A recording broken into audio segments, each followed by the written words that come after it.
महाभारत में द्रौपदी के पूर्व जन्म की इस अधूरी इच्छा ने अगले जन्म में उन्हें बना दिया 5 पुरुषों की पत्नी।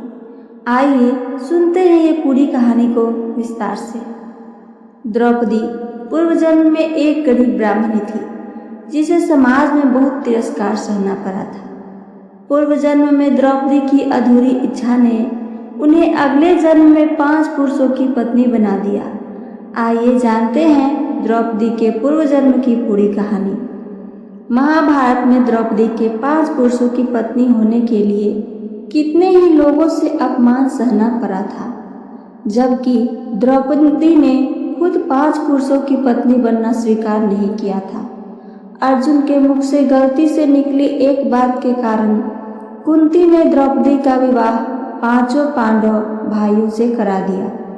इसके बाद भी द्रौपदी ने नियमों पर चलते हुए 5 पतियों के साथ तालमेल और सम्मानपूर्ण संबंध बनाए रखा।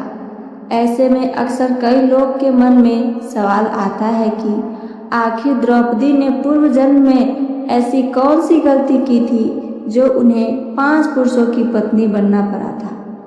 इसका रहस्य द्रौपदी के पूर्व जन्म में छुपा हुआ है। महाभारत के आदि पर्व में द्रौपदी के पिछले जन्म की कहानी है। व्यास जी ने बताया है कि द्रौपदी पिछले जन्म में एक गरीब ब्राह्मणी थी। उसका पति हमेशा बीमार रहता था और उसकी मृत्यु हो गई थी। वह हमेशा एक स्वस्थ और सर्वगुण संपन्न पति की कामना करती थी। उसकी यही अधूरी इच्छाएं उसके अगले जन्म का कारण बनी। पूर्व जन्म में द्रौपदी को पति की मृत्यु के बाद समाज में बहुत तिरस्कार और दुख झेलना पड़ा। घर में कमाने वाला कोई नहीं था, इसलिए उसे अक्सर भूखे रहना पड़ता था। उसे अपने पति की बहुत याद आती थी। एक रात उसने सोचा कि अगर अगले जन्म में भी ऐसा ही हुआ तो क्या होगा। उसे फिर से अधूरी इच्छाओं का बोझ उठाना पड़ेगा। इसलिए उसने भगवान शिव की तपस्या करने का फैसला किया। अगले जन्म की बात याद करके द्रौपदी को डर सताने लगा कि अगर अगले जन्म में भी उन्हें पति का सुख नहीं मिला तो क्या हुआ। इसलिए उन्होंने भाग्य का साथ पाने के लिए भगवान शिव की तपस्या की। कई सालों तक तपस्या करने के बाद महादेव प्रकट हुए। द्रौपदी महादेव को देखकर बहुत ही खुश हुई। उसने महादेव से अगले जन्म में एक खास पति की कामना की। उसने ऐसा पति की विशेषताएं बताई जो एक मनुष्य में होना असंभव थी। द्रौपदी महादेव से बार बार 5 तरह की विशेषता वाले पति को पाने के लिए हठ करने लगी। उसने 5 बार अपनी बात दोहराई। ऐसे में महादेव ने उसकी प्रार्थना स्वीकार कर ली। अगले जन्म में गरीब विधवा ब्राह्मणी राजा द्रुपद की पुत्री द्रौपदी के रूप में जन्मी। पांचाल नरेश ने अपनी पुत्री के लिए स्वयंवर का आयोजन किया। स्वयंवर की शर्त यह थी कि जो भी राजा या राजकुमार पानी में मछली का प्रतिबिंब देखकर उसकी आंख पर निशाना साधेगा, द्रौपदी उसे अपना वर चुन लेंगी। द्रौपदी के स्वयंवर में दूर दूर से कई राजा और राजकुमार आए थे। अर्जुन भी वहां उपस्थित थे। अर्जुन ने स्वयंवर की शर्त को पूरा किया। उन्होंने मछली की आंख पर निशाना साधा और प्रतियोगिता में जीत ली। स्वयंवर को जीतकर अर्जुन द्रौपदी को लेकर अपने घर पहुंचे, जहां कुंती अपने कामों में व्यस्त थी। अर्जुन ने उत्साहित होकर अपनी माँ कुंती से कहा, माँ देखिए हम आपके लिए क्या लाए हैं। अर्जुन ने गलती से द्रौपदी के लिए ऐसे शब्दों का प्रयोग कर दिया जैसे वे कोई वस्तु हो। अर्जुन अपनी बात को सही से समझाने ही वाले थे कि कुंती ने बिना देखे अर्जुन को आदेश दिया कि वे जो भी चीज लाए हैं उसे आपस में बांट लें। जब कुंती की बात द्रौपदी सहित 5 पांडव भाइयों ने सुनी तो उनके आश्चर्य का ठिकाना नहीं रहा। इसके बाद अर्जुन ने कुंती को सत्य बताया तो उन्हें बहुत क्रोध आया।